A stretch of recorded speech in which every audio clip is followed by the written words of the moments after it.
Parenting is amazing. It can be so beautiful and so hard. We all really want to raise healthy, balanced, faithful children, but, we're trying to pass on this beautiful faith, and we're working out our own salvation right here every day with our kids. My name is Christian Gonzalez. I'm the father of 3 wild, beautiful daughters. And I'm Elissa Bjeletich Davis, and I have a whole house full of kids from tweens to young adults, and some already out in the world. And we're here to join you on this journey through the highs and lows of parenting, amidst snotty noses, messy rooms, and busy schedules. We don't have it all figured out, but we're in it with you. And our message is simple. Dear parents, you're not alone. Welcome to Trials and Triumphs from the Trenches. Welcome back. Hey, Christian. Hi, Elissa. Long time no see. We literally, to our audience, have no reason to be laughing whatsoever at this moment. Our apologies. Yes.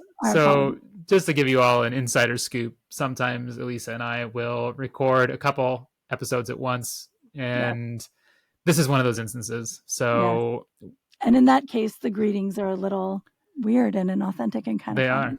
Because hey, Christian, long time. Yeah. Like I've been sitting here with you for an hour. Exactly. Well, we're going to be picking up kind of where we left off last time. For those of you in podcast world, that was last week. For those of us in real time, that was last minute.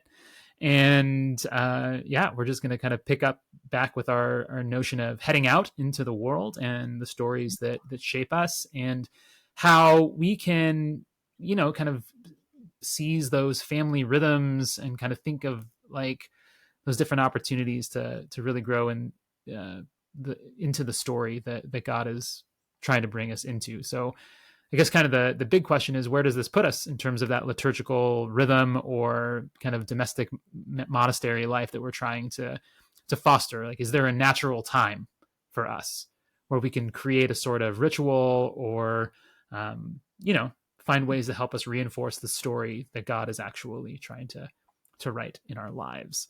So I'm curious where you would start with this, Elissa. Well, I mean, we're at the third hour, right? So we're looking at like 9:00-ish in the morning. Mm-hmm. And that's when we set out, right? That's when you leave your house. Sometimes we leave earlier, sometimes we leave later, whatever. But like we had the wake up, and you wake up and you get yourself going. And now the next step is like you get your stuff together and you head out into the world.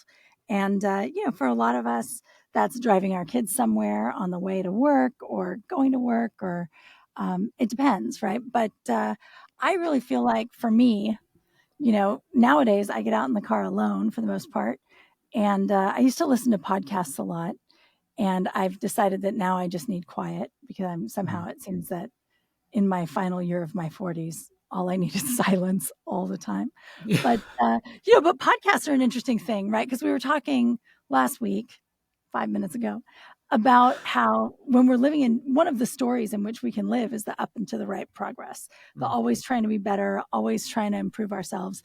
And so I always listened to podcasts, and really it was like, how much information can I squeeze in? Like sometimes I'm a little ADHD too. But I'll put it on like 1.8 times the speed, especially if it's a slow talker.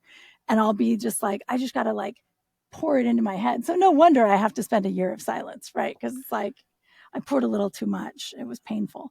But it's like you've decided that your first step into the world for the day is going to be like, quick, make myself better before I get where I'm going, which sounds like it's in the wrong story.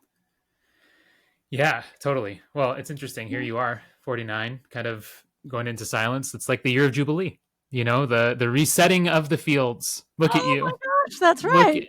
Look at you. Yeah, it's my fallow time. There you go. That sounds good. That sounds like fun. But yeah, I mean, I think that you're right. Like the car ride itself is, I think, a really important opportunity. And, we were even talking about the car last time and how it itself can be an opportunity to like lean into the individualism, lean into the up and to the right, like get there quicker, go there, get faster, go blah, blah, blah. Cut that guy off. But really, I think when we drive ourselves to work or the kids to school, yeah, exactly. Like it's a great opportunity. But, and of course, not everybody, leaves their house to go to work. Like I work from home most days. We homeschool one of our kids. And then not everybody leaves. And we'll talk a little bit about those who stay at home with kids or are homemakers as well.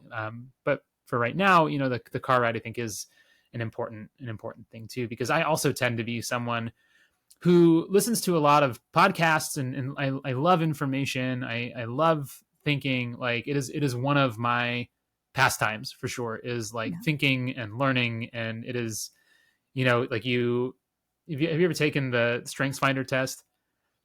I never I'm have, talking but I about. should. Yeah, I know what you're Okay, talking about. yeah. Yeah. So mine are like my top 5. 4 of them are about like thinking. So like one is intellection, then I've got ideation, learner. I can't remember what the other one is, but like they're all in that Yeah. category of like Yeah. learning, thinking, whatever. Yeah. Oh, and I could see that. connectedness is like seeing how all those things kind of come together, like to make this big Yeah. I feel like you umbrella. So didn't need to take that test. Like I could have anyone who's talked to Christian for 5 minutes, $24.95, right? And just let me know you're curious about who you are, and I'll tell you. You're kind of thinking. Yeah, it's true. It's true. He I mean, it's a good stops thing. It's a asking questions. beautiful thing. It's good. Maybe But it's until it's also like 10 o'clock at night, I'm trying to fall asleep, and I'm like, I wonder about. well, and it's actually especially hard because we have our phones now, right? So it's like anything you're wondering, you could search. Like instead of being like back in the olden days, even 30 years ago, you'd be like, I wonder if there's any research on this question, right? And it would be like, oh, well, maybe someday I'll go to the library and I'll check, Yes, right? Or back in the good old days of 1993. right? I mean, but now it's, you're like 2:00 in the morning alone at home, and it's like, I wonder if there's any research. Let me check. And there is. It's like, it's dangerous for people, whatever it is that you love to take in, right? Like it's all there for you. Even if It's it's all there. nice information, whatever it Yes, is, you can hurt yourself with it. Like anything good can be a absolutely. passion. But You have neck pain. It turns out it's actually just brain cancer. You yeah, have a pain in your arm. It's also just brain cancer. Like everything just ends up being brain cancer when you've got the internet to like awful. do your It's own awful. research. I know. But I think you're Everything's right. I brain think like cancer, all of but this it's is part also of that. Oh, sorry. Go ahead.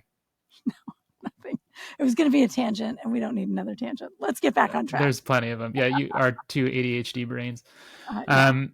But I think you're right to say that like it's a great temptation to kind of jump into the car and throw in a podcast or whatever, because I do feel that same need, right? Like I need to learn something, I need to progress, and it puts me weirdly into this like isolated individualistic world, because like I'm on my own in my own little transportation bubble, not even thinking about the people that are in their transportation bubbles, really as an opportunity to learn something for myself, like that would be for my own development. I don't think that's necessarily bad. But again, I think what we said at the end of last time is like, this does have an impact on you. Like it does affect you somehow. And it's important to recognize it. So for me, like what I've been realizing recently is that I've been feeling like increasingly isolated, right? Like cut off from other people, kind of stuck in my own thoughts.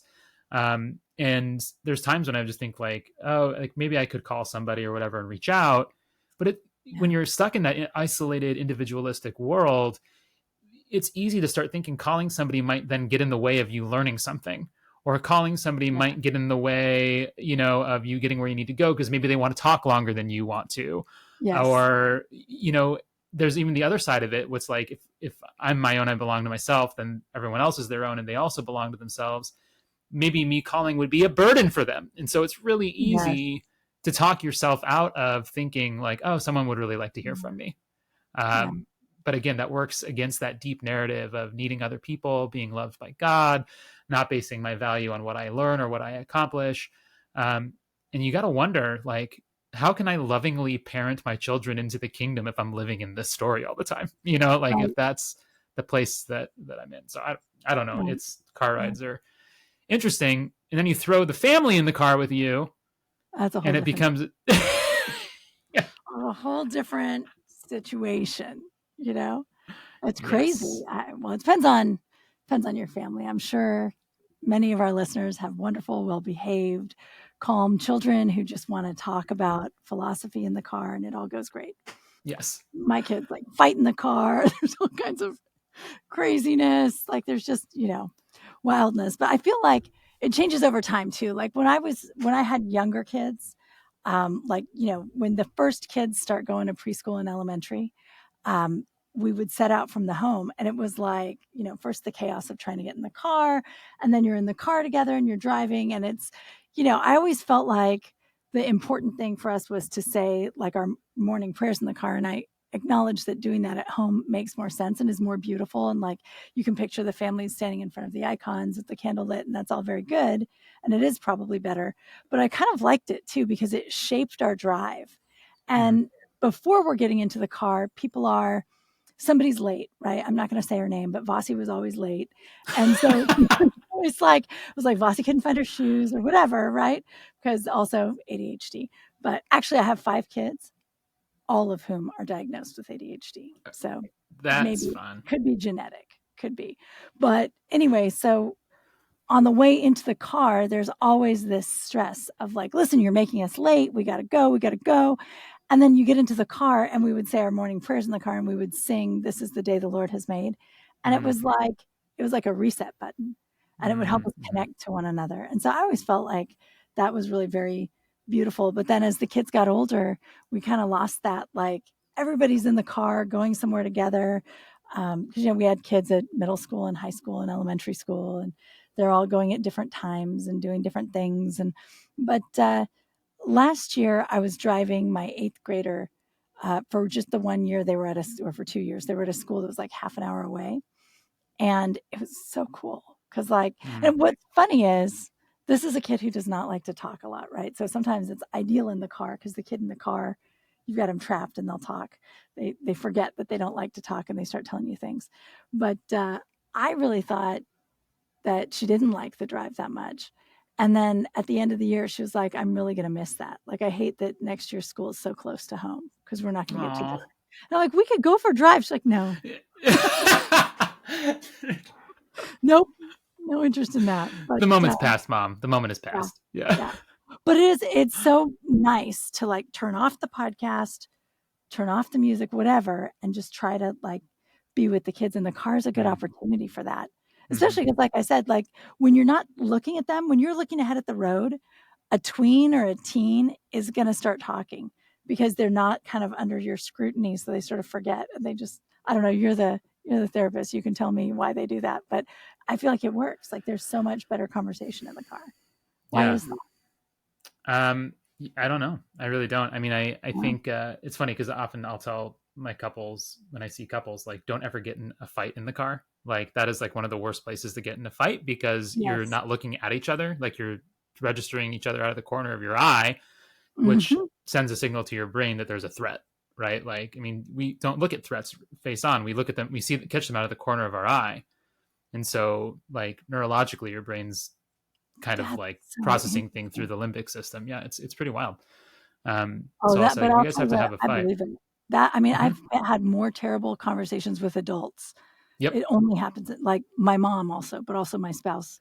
But like, oh, that's so interesting. Yeah, because you can't see each other's facial expressions. But somehow I feel like that can open up some kids because they're not seeing your facial expression, because they're not seeing your reaction. They're not seeing, they don't feel like you're going to punish them if they say the wrong thing, whatever it is, because at that age, it's like, not that you'll be punished, but like, I don't want to let you know that my friend engages in risky behavior because you won't let me see my friend, something like that. Right. And then it kind of comes out in the car.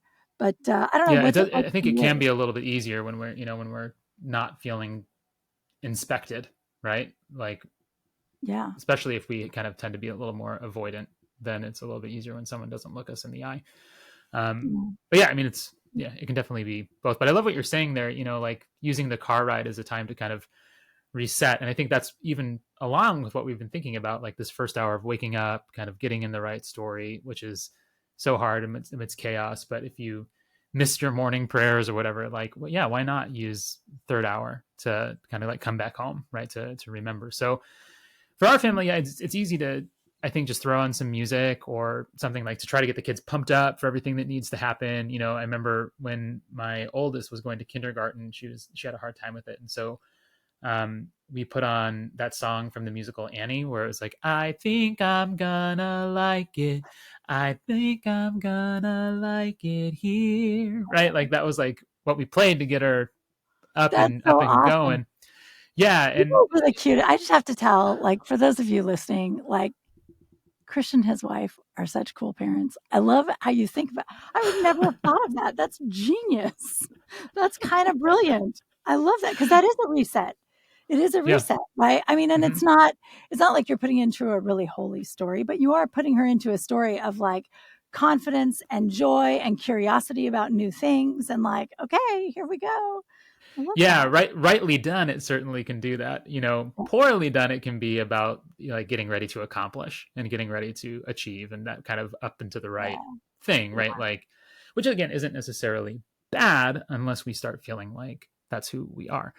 And it definitely, we can use music in our family too to kind of again like get pumped up and pull away from connection. Like one of our family favorites is that song from the Lego movie, Everything is Awesome. And like That song which is so much about the false narrative, right? I love that it, song. My it's a whole great family song. loves that song. I do think it's also strangely deeply sacramental, and that might be another conversation for another time. But I do think there's a sacramentality to that song. Note Everything to is self, awesome. episode on Everything is Awesome. Everything is I awesome. can't wait. I can't wait. See, this is how we get in trouble that we've got all these This, tangents, right? But okay, Everything is exactly. Awesome episode. Uh, yeah, But but I do think like it's good to find those ways the transit time. Like one of the things that we've done to shift kind of away from maybe that like getting people pumped up is we found this musical artist who goes by Slugs and Bugs, um, which is wonderful. And Slugs and Bugs, like what he does is he just takes scripture and puts it to music, and so oh, it's so good, and the songs are really fun. And so we'll put that on, and yeah, I mean we'll use those songs at different times throughout our day. um Trust in the Lord with all your heart, lean not on your own understanding. Like that's it's really great, nice. and it's like That's it gets in cool. your head, and it's like, I don't know, it drives me That's nuts cool. sometimes because I'll find myself humming like, whoever Yeah. has two shirts should give to the one who has none. It's like, get out of my head. um So awesome though. It's like Gigi Hadid's mhm. song, which Yeah, I she came out with a new because album. It's great. I know it's really good. I got to It's really interview her. good. So cool. uh, I awesome. like her. Yeah. She's just the best. If you don't know who Yes. we're talking about, look her up. Yes. Gigi Hadid. She does children's music, but it's the same kind of thing. And I still find myself now. I mean, I don't have little kids anymore. I don't have anybody who listens to it anymore. But all of us still know all the words, and we will hum it to Hmm. ourselves. And it's just like it's beautiful to have something good in your head. But it depends on like how are you using it, right? What is the story? Yes. Is the story shut them up? Is the story Hmm. pour information into their heads that they're better because they're bad now and they got to be better? Like, what is the story? Or is the story just like here's a joyful thing that we can do together and enjoy together? And are Yes. we enjoying it together or are we each enjoying it separately as pods? And maybe that's Yep. okay sometimes. Like, Yes. you know, And I think that we always have to be aware of the time to reset, and like we have been starting to homeschool, like I said, our 8-year-old Ava this year, and it's been really wonderful for the most part. But it's so easy, I think, even to feel the same pressure to accomplish and like get things done at home. Like we have all this stuff we need to do, we need to get it done. Otherwise, today will be a waste. And so we yeah. kind of find ourselves under the tyranny of the workbook. Like we have to accomplish all of these numbers. And there's been moments where I've been like, maybe we don't have to do all of this. Maybe if she knows how to add these things in here, we don't have to make her do 14 other problems.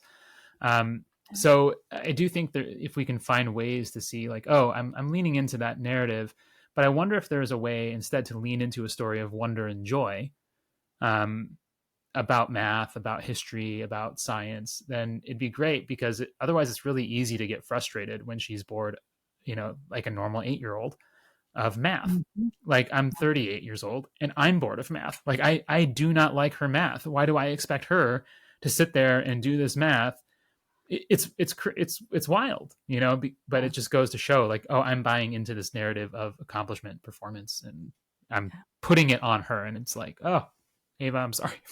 Like, we need to find a way to enjoy this and stuff. Yeah. So here's a question and a thought then too, kind of leaning into some of this more like staying at home thing. Cause we've talked a lot about like going out, getting started kind of out of the house. But I wonder, like, what about for those who, are able to stay at home, or those who are charged with taking care of household duties?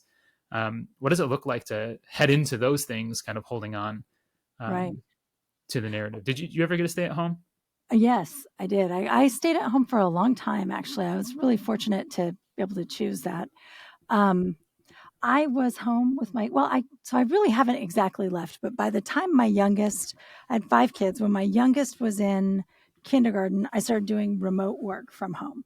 So I've been able to work, but still be at home and only work during the hours when they were at school. So I finish work and then go get the kids, and then I'm not working. So it's actually kind of an ideal thing. But for those years, especially when I first transitioned to being home, I went from graduate school to staying home with my daughter when she was first born. And it was like, I was so addicted to the up and right progress, right? Like I was so addicted to getting good grades. And it was like, I would do some work, I would turn it in, I would get positive feedback, I would do some work. And that's how I knew who I was and that I had value, right? So I used to actually joke. I thought it was funny at first. I realize now, like, it's really a sign that there was something really problematic. But I was like, no, I need A's. Like, I got to get an A. So I built a structure for myself. And it was like every day when my husband comes home from work, for that moment, like the rest of the day could be whatever, that moment, I look great, the house looks great, the kid looks great, dinner's about ready, right? Like everything has to feel peaceful and good at that moment. Not because he like put that on me, or I don't know. I did watch a lot of the Dick Van Dyke Show. I do really enjoy Rob and Laura Petrie. I like them a lot, and Laura was pretty good at that. So I think I had a little Laura Petrie in my head, but it also was like intentional. It was like, I want a way to know that I succeeded today. And that's what it is. And then it came crumbling down when he got a job where he worked from home. And I was like, whoa, like you're the teacher. This is also not good for a marital like dynamic either, right? Because now he's the teacher who has to come home and let me know whether I got an A. So this is not, it's like making your spouse your parent or something, right? It's bad news. Yeah. But he was there all day, and then he would see the mess, and he would see the good parts and the bad parts, and it ruined my ability to get an A. And I had to like struggle with it. Like, is it okay to just live and not get that acknowledgement or feedback? Oh, not wow. Yeah, that's so I mean, of interesting. course, Yeah. there's acknowledgement, right? Like, oh, thanks for making dinner, mom, or whatever. But like, there is something about that, right? That you get kind of addicted to performance and reward. And when you are home, there's a lot of performance and not a lot of it's rewarding, but there's not that specific, like you did a good job today. Like, you won. And that's hard. It is actually really hard. So I found I think it's a difficult thing that all people staying at home kind of deal with. And then I think, it gets magnified by comparison because we show each other the good parts. And like, I don't know, I always think about, you go on Instagram and you'll see like this Orthodox mom who's got like, she's drinking tea out of a very beautiful cup that was handmade by the Bedouin monks or something. And like, she's got her baby in her wrap while she's doing it. Like she's just peacefully. And everything's so clean and so pretty. And apparently she's just been praying all morning. And then, all the other at-home moms are all looking at their house is a mess and their kids are crying and they're just like, oh my gosh. So I think, it is, it's good because it pulls us out of that story. But my reaction was just to build my own story that was bad. Eventually I got it, but it's, salvific when you slowly get to like, well, what is it that God wants me to accomplish today versus what is it that like Instagram thinks I ought to be doing? Well, I think that that's such an important thing that you're pointing out, that it's like these stories, take root in our hearts early on, like they're narratives that are old. They're not new. Like they're things that we've done for a long time, and there's all kinds of stuff where, we do need to like become aware of how we try to reenact the past, to kind of get a sense of mastery over it. Like even what you were saying of like turning your spouse into a teacher, or like turning your spouse into a parent, or turning your kids into a project, or like whatever it might be, like those are embedded in the past, and we, have to face those as we try to replace those old stories with the story of God, which is really hard. It's really, really tough and painful, honestly. Painful. Yeah. So is that still how you're like judging your progress these days? I don't know. I mean, well, I had these years where my son passed away, and some of my kids had this surgery after surgery after surgery.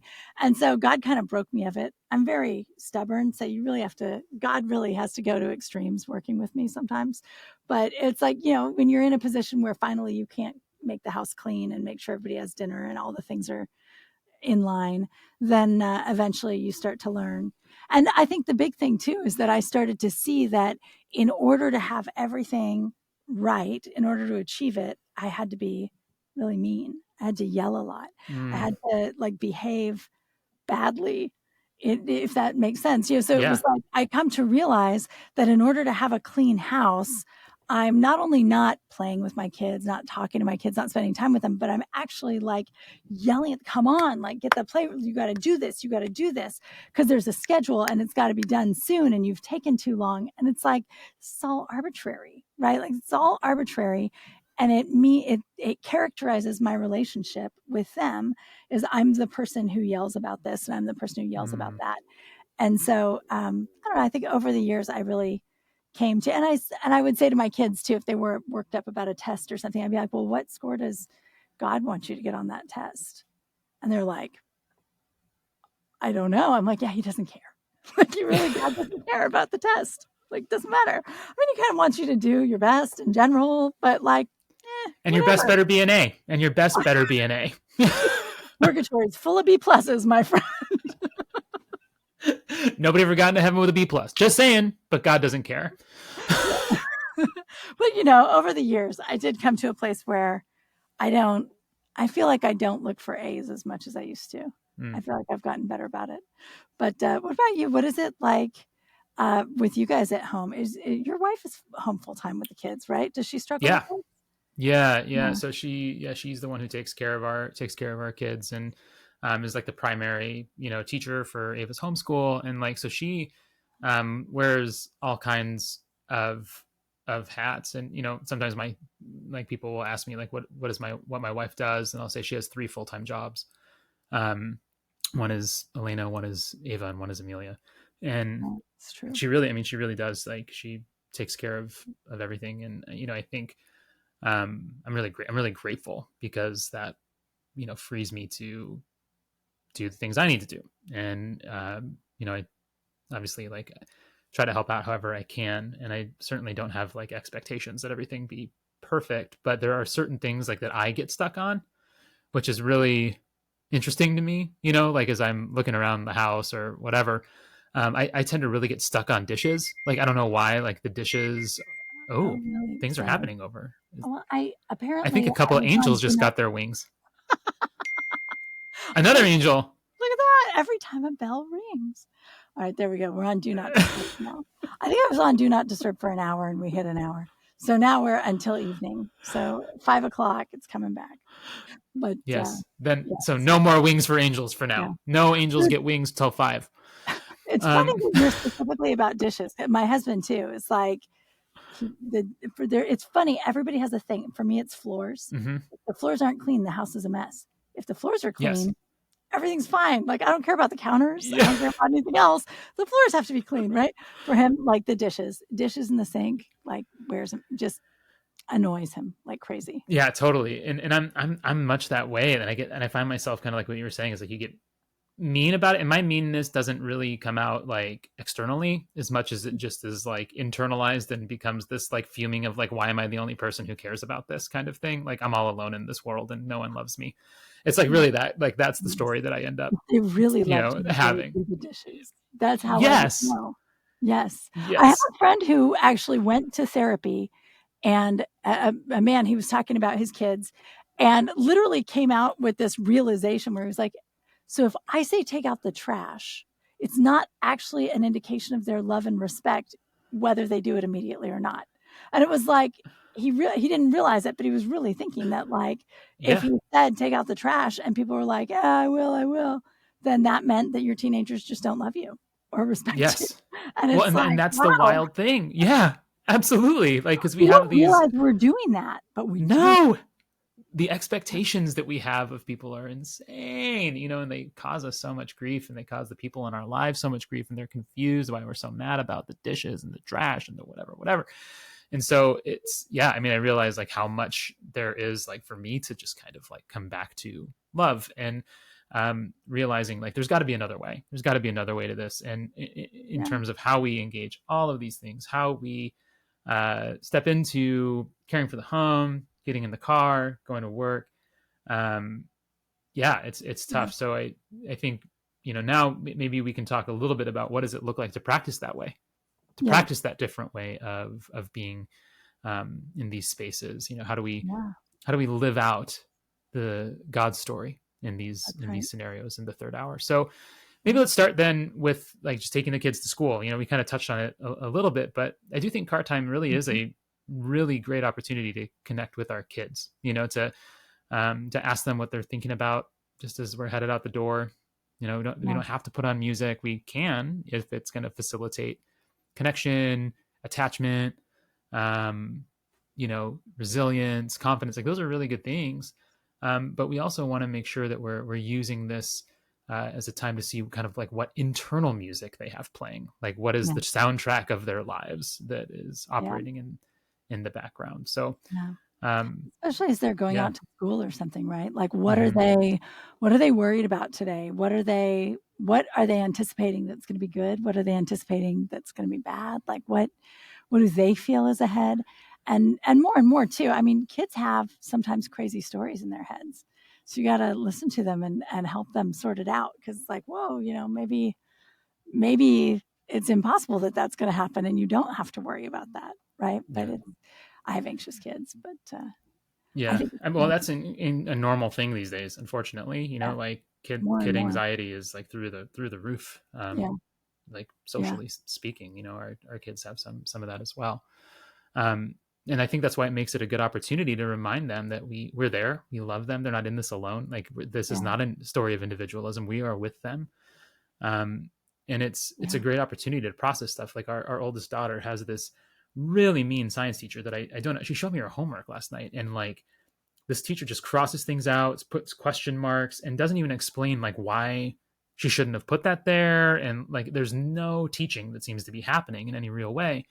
And the story that my daughter has about this is like, she'll say, my teacher hates me. She just hates me. She hates me. Oh. And I'm like, your teacher sounds like she hates her job. Like, it sounds like she hates kids. Like, I don't think it's like she hates you, or maybe she just even like hates herself. But what she's doing is not normal. Like, this is not how good teachers operate. And so it's really easy, again, I think for kids to begin internalizing those stories where they will carry the shame that rightfully belongs to somebody else. Like her teacher is acting shamefully, but then it easily becomes like a story about her and like how that she's a bad student or that she's bad at science or that, and that's a great opportunity, I think, for us to be able to remind her, like, listen, your teacher is a bad teacher.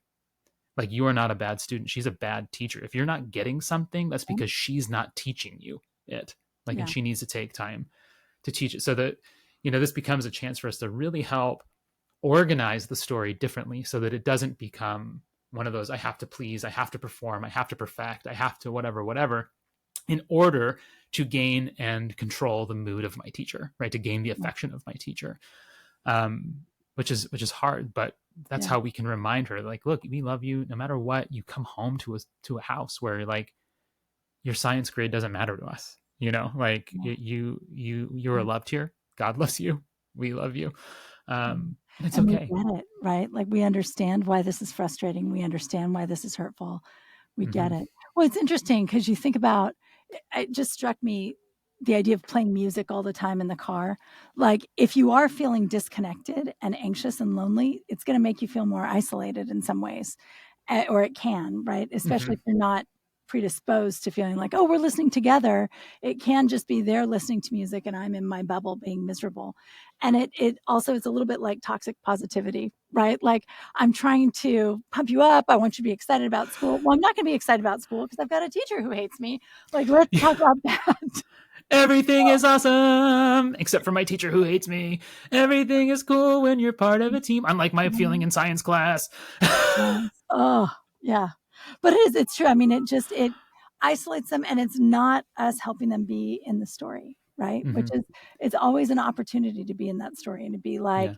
you're a human being, your science teacher's a human being. That human being is having struggles, and those Yes. struggles are affecting their performance. And Yes. that's not your fault. Like, Yeah. all you can do is be as awesome as you always are, and keep trucking, and know that this is not a measure of who you are. Well, and Right? even last night, it was cool because we've had these conversations with her the last couple of weeks. And she's like, I think I'm going to set up a time to talk to her. Like, she felt like really empowered last night. And she was like, I'm going to put out all my homework and I'm going to be like, what's going on here? And I was like, yeah, girl. That's awesome. I love her. I love her. Yeah, like, get it. But I think that's to this point, right? Of like, conversation then really does become a great way to help kids heal trauma. To help them find a sense of mastery over it. To be so easy to get stuck in those bad things that happen, continually meditating or thinking about the teacher who hates you, or the time that you fell or got hurt on the playground, or the time someone said something mean. And it's really easy for us to get stuck in those bad parts of the story and think that that's the whole story. But as we talk, like, kids can narrate what happened afterward. Like, one really easy tool that, like, we've used with our kids anyway in this, is just by asking, and then what happened. So, like, something bad happens, and it's like, and then what happened? I fell off the playground, and then what happened? I hurt my knee, and then what happened? I cried, and then what happened? Mommy came and gave me a hug, and then what happened? She picked me up, and then what happened? Then I went and played again. You know what I mean? Like, you start to like get to like I don't have to get stuck in the story of my pain and failure. Yeah. But it's true. It's literally like stuck in that moment, in that plot point, and that you just have to draw out like, okay, and then life kept going and you're okay. And to keep them from just ruminating on it forever. I think that's so simple. It's so simple, but it's so effective. That's cool. Yeah. And then what happened? I like that a lot. And, we can ask them all about I was going to go on to something else. So before I change the subject, do it. You have something else to say? You're no, breathing. well, I mean, we don't always do it. Sometimes we really fail at it. Oh. Like, there are times when I'm just like, you're fine. True. You're fine. Go play. Always assume whatever we're saying about some brilliant thing, like, what we mean is, there was this one time when I said, and then it really I once did that after I read it in a book. And then I stopped doing it after that, being like, great, parenting success for the year. I can go back to being bothered by my children interrupting me reading. But that time was really good. That was that time. The same thing, right? We're like, and then what happened, Christian? And then I went back to not doing it. Shoot. We just want to do that. No, but But I think, so here's my brilliant segue this is much better than what I was going to say before.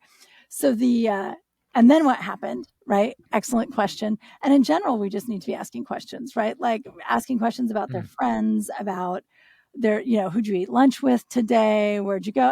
But I mean, like, gentle, curious questions, not like pressure, like, how many good grades did you get today? Or how many friends did you make today? Because it makes them feel like they were supposed to have gotten good grades and made friends and done all these things. But instead, just these kind of like gentle questions to help them open up and let us know, right? Like I said, that, there's a certain age group that talks better when they don't have eye contact. And it's like sort of a tween, and maybe it's a personality too.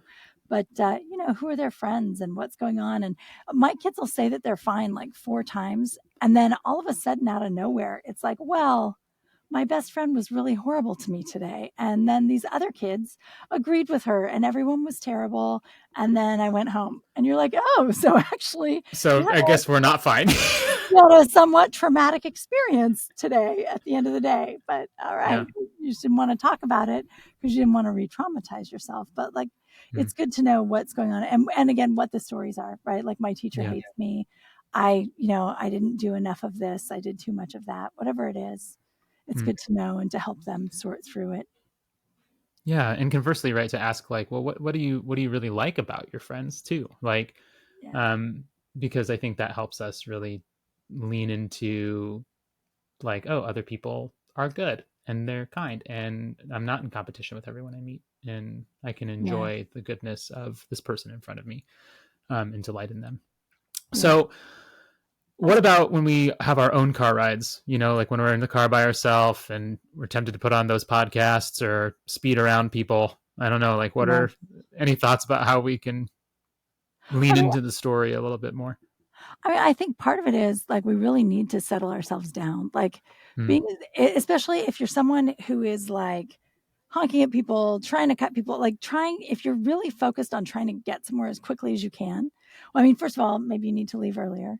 If you're actually late for things, right? Like, don't tell me how to live my life, Elissa. Do not tell me how to live my life. People with ADHD, we have a tendency to underestimate how long it's going to take to get somewhere and then be in the car and be running late, right? Like, so that's kind of a big thing, is to like train ourselves not to be late so that we're not in that position where every car is an obstacle and everybody's in our way and they're slowing us down. If we just have this road to ourselves, everything would be fine. And then, I think too, there's like, breathing sometimes, like if we are stressed about those things. I really only get stressed about driving if I feel like I'm late. Like I don't inherently just get competitive in driving, but if I'm running late, which is frequent, it's kind of a problem. So I'll be doing I'll do like 4-7-8 breathing or something like that. Try to calm my body down, try to let my body know, like, you're not running from a rhinoceros. You're actually just in the car. Like your heart rate can slow down. You can chill out a little bit. It's all right. Yeah. But, one thing that I wish I did more and that I tried to practice for a little while, but have kind of fallen off the bandwagon, is just driving just the speed limit, like to like intentionally not hurry, right? Like I'm just going to go the speed limit. And when I get there, I get there. Because it just sets there's like an external rule, right? That's like governing, okay, like this is how fast I go. And I can slow my pace to match that, my internal pace and external pace. Because I feel like when I've done that, it does help me begin to feel like I don't need to be in competition with the people around me in the car, that I don't need to hurry. I'm not just a cog in the system. I'm a person that can respect the personhood of others, even when they're in their cars. And I think it's actually weirdly a super countercultural move, because like everyone around us is like 5 to 10 miles an hour over, if not more than that. But I think when the world around us is rushing and we move slow, I mean, like I think about like what is the pace that Jesus moved at? Like he walked everywhere, right? So like if we slow down, then like this is part of our discipleship to Jesus, is like going closer to Jesus's pace. Getting in a car is not a human pace. Like it really is. It's not. It's a lot more than that. So I wonder if we don't need to be caught up in the rush, and instead, if we go to speed limit, I think what we'll begin noticing is that people will go around us. Like we, on where you live, like. Because I just recently, I was in the Northeast, and there are a couple of states where it seems that the average thing, like in Maryland, it felt like everybody goes a minimum of 15 to 20 miles over the speed limit. And it was just like, and we're from out of state in a rental car. It's like, I really don't want to get pulled over. My husband's a slower driver anyway. Like he's generally around the speed limit or just a little higher. And it was, people were very eager to get around us. And in Oregon, people love to drive the speed limit. And they are nicer people. As you were talking, I was thinking it's countercultural everywhere but Oregon. And in Oregon, like people are friendly. They're almost Canadian. Like they're very polite. So maybe it's connected, right? Because when you first said it, I was like, don't drive the speed limit. That's annoying. And now I'm like a crazy person. I need to drive the speed limit. This is a problem. Yeah, because then I think it does, like, you can slow down, and I've tried to, when I've done that, like, pray for the people that pass me, like be with them, it's like wherever they're going, maybe they've got something going on, but that, because that's to reprogram. What my instinct is to like judge or be bothered by them, right? But like if I'm trying to lean into the story of like God bringing all people under his love together to be one kind of like human community, one new way of being a brotherhood and a sisterhood together. This recognizes me that I'm called, these are people that I'm in the world to love, even if they drive like idiots, right? Like that's kind of the hard thing. And of course I think, go ahead. Sorry. I was just saying, it reminds me of when you hear a siren. A lot of Orthodox people will intentionally say a prayer when they hear a siren. And it actually, when I do that and I say a prayer for like the fire truck drivers or the ambulance driver, and I'm saying a prayer for the person who made the phone call and the person who's ill, like I think about all the people involved in that situation that called them to be, and I remember times when I've had to call an ambulance for someone, and it just like, you feel very connected all of a sudden to just, this group of maybe 10 or 11 people in the community around you that are just suddenly drawn to your attention in a difficult moment. And I think, things like that, like not like, I pray for you because you're driving faster than me, you need my prayers, but really like to slow down and just be like, wow, you're in a hurry. Like I've been in a hurry before. I know what that feels like. Something must be going on somewhere. Yeah. Like whatever it is, whether it's something going on because you're freaking out or there's something real going on, like all of that is unpleasant and is a rough situation. But anyway, I like that about just sort of praying for people, thinking about people. Prayer is a real connection. I think, maybe we'll do an episode on that sometime, but like if you've ever met someone who prayed for you but didn't know you, and that like you feel like you're cousins, it's like being family. But anyway, I think praying for people in the car is actually quite nice, right? It's like doing the walk around the city. You do like a prayer walk where you pray for everyone in the city. You do that in your car, even though you're not moving at a human speed. And also when you said that, Jesus never ran, did he?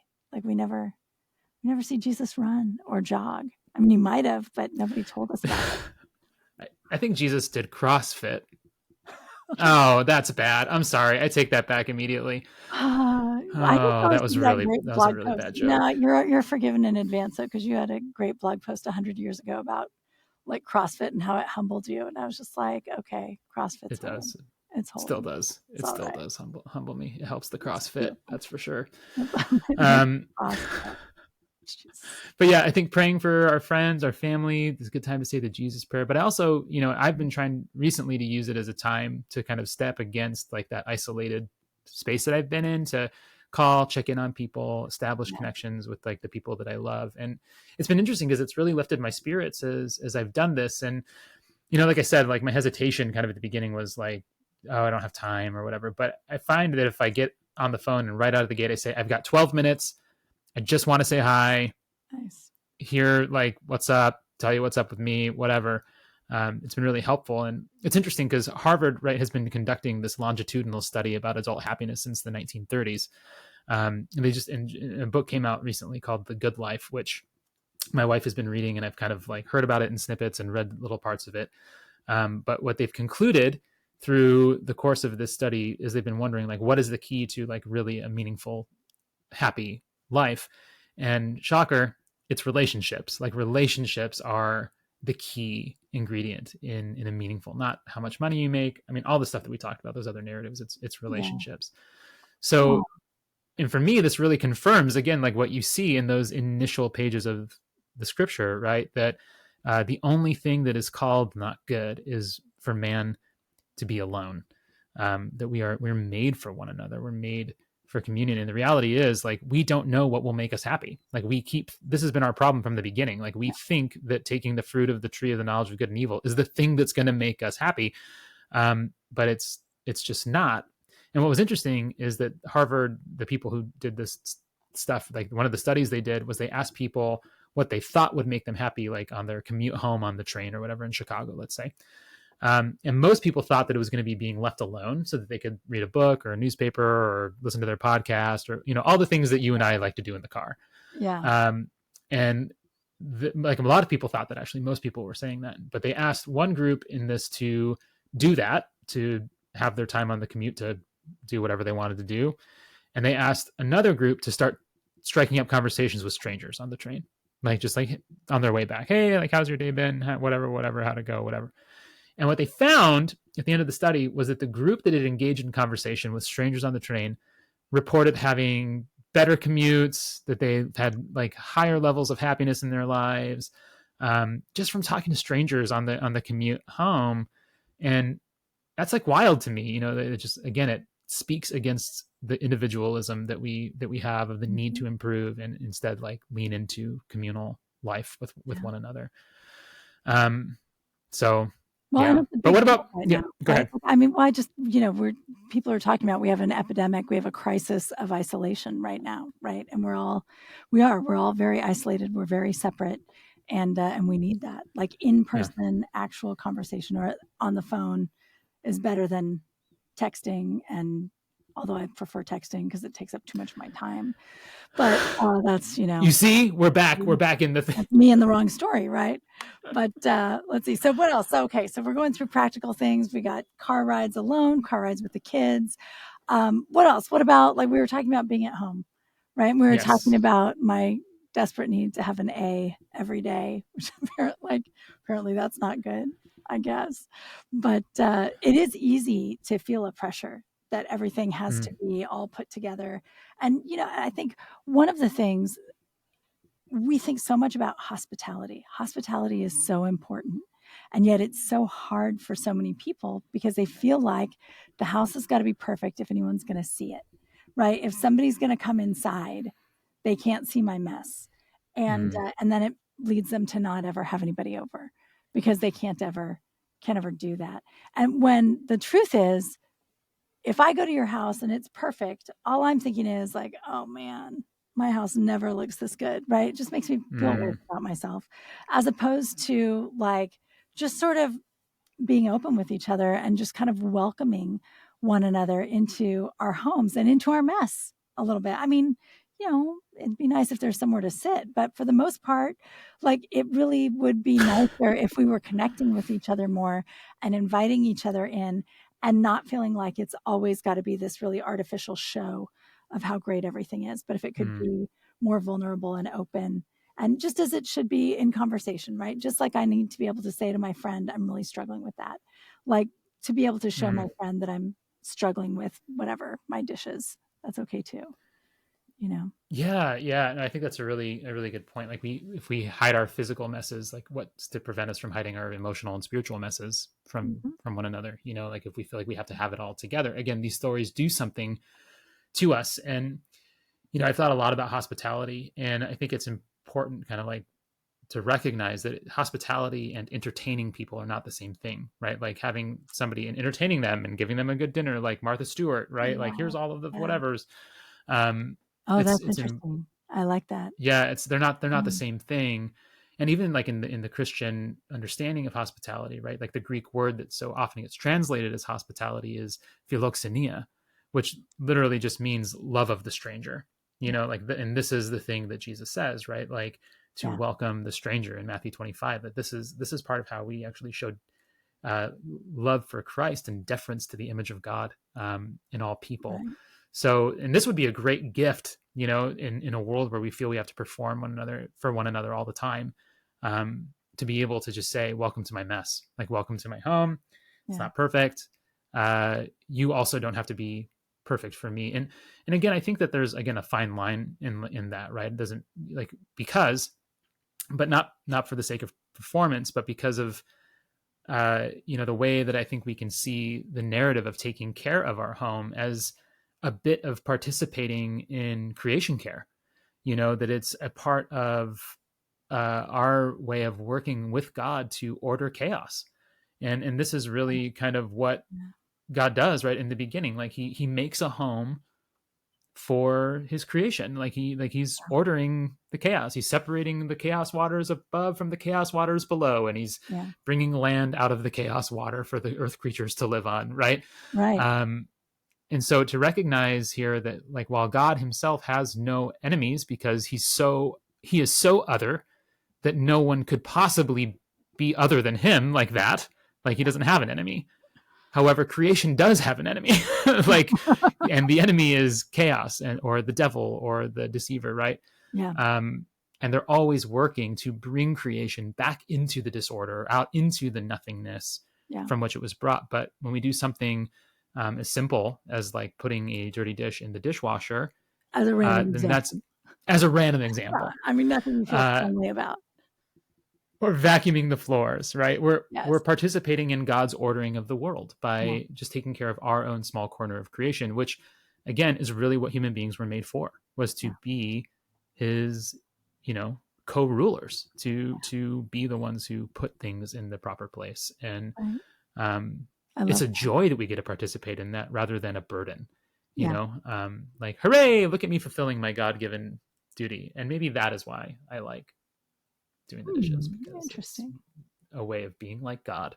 When I do dishes, I become like God. Wow. You can quote me. One of my kids' friends just got a job as a dishwasher, and I'm going to tell him that. I'm going to be like, this is you being godlike. Like, that is amazing. That is amazing. What a job. Look at you. No, but I mean, it is true though, right? And there is something beautiful about ordering chaos, and we're made in God's image. And so just as he's creative, we're creative.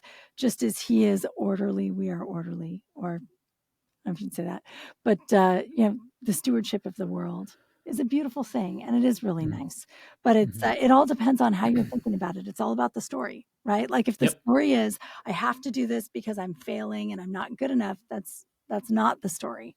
If the story is, it's so beautiful to have all of these clean plates stacked here, this is as it should be, that's a satisfying and beautiful thing. And that's not something that's tearing you apart, right? It's something that's fulfilling and beautiful. But but we have one more thing actually also is like, we've talked about being in the car with the kids, but what about like, we're sending dropping them off somewhere else, right? Like there's the ride in the car, and then there's when you get out of the car. And I'm curious what you say when your kids get out of the car, because I know a cajillion people here in Texas who say, make good choices, which I think is meant to be like, you're neither good nor bad. You're just choosing different things every day. And I don't know. I think there's a whole like probably worthwhile psychological thing behind this, but it feels like a parenting book thing or something.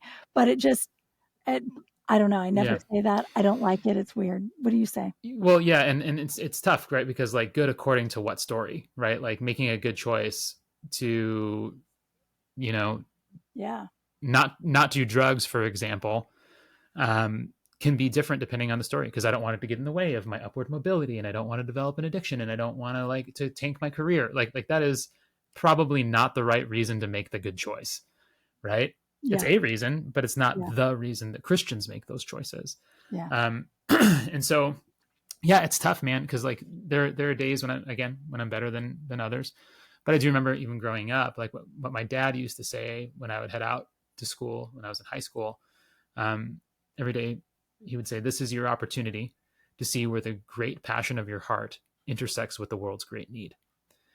And it reminded me again, like that there was a mission here, right? That there was a mission to bring goodness to the world.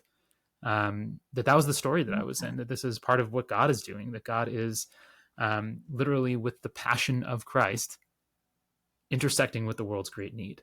Right. And so this is my opportunity to do the same thing. And so, occasionally, like, and I don't say that to my kids because I don't know that they would get it yet, but maybe one day I will. And when I'm being a good dad, I'll, send my kids off with a simple, like, go be love to everyone you meet. Just go be love to everyone. Or sometimes I'll say, go and serve the Lord with gladness and singleness of heart. And like that, I mean, there's power, right, to the blessing that we give our children, or even something as simple as the Lord bless you and keep you. Like those can be great commissioning, blessing words. And man, even as I say this, I just wish I did it. I wish I did it more. But I so often am conscripted into my own story of like, I got to get out of the house. I got to get to the gym to get my workout in, and I got to whatever, blah, blah, blah, that I miss the opportunity to give them that story. And to remind them who they are and who they belong to. So yeah, it's tough. Do you have anything that you any benedictions you give your kids as they're heading out the door? No. And I'm trying to decide how to change that. Because I've been thinking about this because you and I were talking about this episode, and I was thinking, I've noticed as I'm driving and I'm dropping people off almost every time, and also when they leave the house on their own, I say, I love you. I hope you have a great day. Mm-hmm. And I don't say anything about God, and I don't say anything about them exactly, or like what, you know what I mean? There's nothing. I love you is a good thing to say. And I do always say that in particular because when I was younger, I knew someone who had an argument with his son, and then his son left and had a car accident and died. And, Lord. He was like, you have to always say, I love you when you say goodbye to someone. And so I'm always saying, I love you with my family. Whenever I'm saying goodbye, I want that to be the last thing, which is like some sort of weird, like trauma response in a sense, but it's good. Trauma. Yeah. It's good trauma. Good trauma response. Good trauma response. Still bad trauma. Bad trauma. Bad trauma, good response.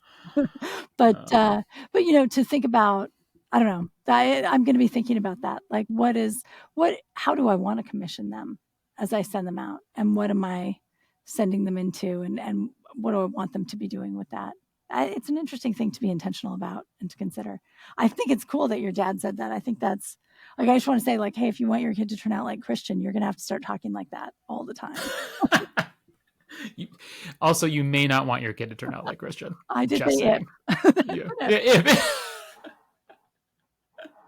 There's a lot implied in that story for sure. Yeah. So ultimately, I guess the whole thing is like, how do we seize? And these are the questions that we keep trying to present. Is like, how do we seize these normal and natural and regular opportunities? Yeah. To remember what story we're a part of, who we are, who we belong to, what we were made for, and how do we, lean into that story ourselves, but then how do we invite our kids to participate in that story as well? But it's tough because we can't invite them into it if we're not doing it ourselves. And that's something that demands our constant, changing of the mind or repentance, right? Our constant seeing and thinking differently. So our watchfulness, like you really have to be watchful and intentional. Mm-hmm. Absolutely. Well, all right then. So until next time, Christian, where can people find you?